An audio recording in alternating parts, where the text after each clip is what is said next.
Madagway, hamasalam inyo alan. Good day, everyone. I am Nay Design Joan Gairan Talasan, belong to Higaonon tribe in the province of Bukidnon, Philippines. I am happily married to Mandesign Sunny Boy Ampildon Talasan, and we have 20 adopted children. It is my privilege to be part of this important conversation as we reflect on our shared journey towards the 2030 agenda. Let me begin with a simple but powerful truth. Sustainable development is not just about global goals, it is about real people, real communities, and real lives. In our indigenous community, we have seen how small collective efforts can make a meaningful difference. One example is our work in strengthening access to basic needs and opportunities. Through community-driven initiatives, we have supported education and capacity building, especially for the young people.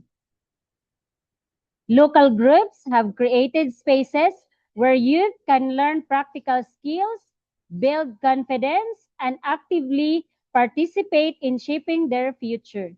These efforts may seem modest, but they are transforming lives, one person, one family at a time. We have also witnessed the power of collaboration. Partnership among community members, local leaders, and organizations have helped improve livelihoods and respond to everyday challenges. Whether through livelihood projects, shared resources, or informal supports network, this action reflects the spirit of solidarity that lies at the heart of the sustainable development goals. This experience reminds us that the progress does not always come from the large-scale program alone. It often begins with a committed people working together at the grassroots level. However, while we celebrate these efforts, we must also acknowledge the realities that continue to hinder progress.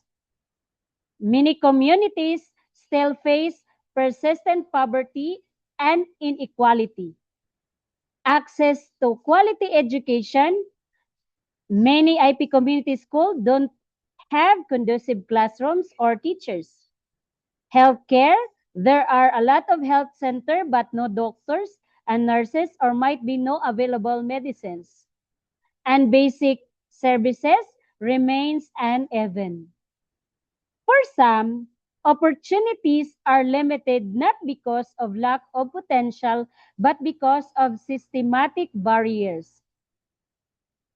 We also see the growing challenges brought about by the environmental changes, climate emergency, and etc. Economic pressures, fastest increase of inflation rates, and social inclusion like discrimination of IPs and poverty. Vulnerable groups, including women, youth, and marginalized communities, especially the IP communities, are often the most affected, yet their voices are not always heard in decision-making process. In addition, gaps in policies and resources can show down implementation. Even when solutions exist, they are not always inclusive or accessible to those who need them most. These realities reminds us that achieving the SDGs is not simply a technical task. It is a matter of justice, inclusion, and sustained commitment. And yet, despite these challenges, there are strong reasons for hope. We see hope in the resilience of the indigenous communities that continued to adapt and supported one another in difficult times.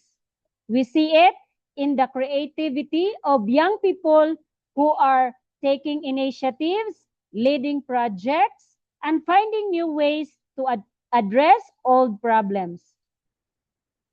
We see hope in local knowledge, cultural values, and spiritual resources that keep IP communities grounded and united. They are often overlooked, yet they are essential in sustaining long-term change. We see also encouraging signs in emerging partnership across sectors, generation, and even borders that are opening new pathways for cooperation and innovation. These are not just stories of survival, they are stories of transformation. As we look ahead to 2030, it is clear that we must act with greater urgency and intention. We need stronger collaboration between IP communities, governments, and organizations. We need policies that are not only well designed, but truly inclusive and responsive to those on the margins. And most importantly, we must ensure that the voices of the most vulnerable are heard, valued, and reflected in our actions. This lesson is clear.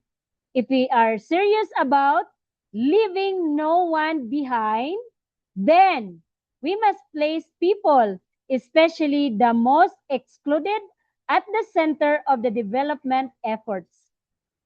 In closing, let us remember that the path of 2030 is not just about us achieving targets, but about building communities that are hopeful, resilient, and sustainable.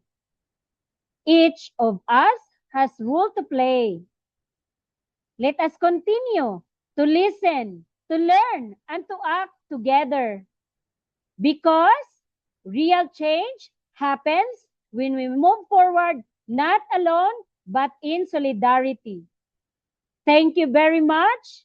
May God bless us all from Nai Design, Indigenous leader in the IP communities in the province of Bukidnon. Mabuhay! Daghang salamat!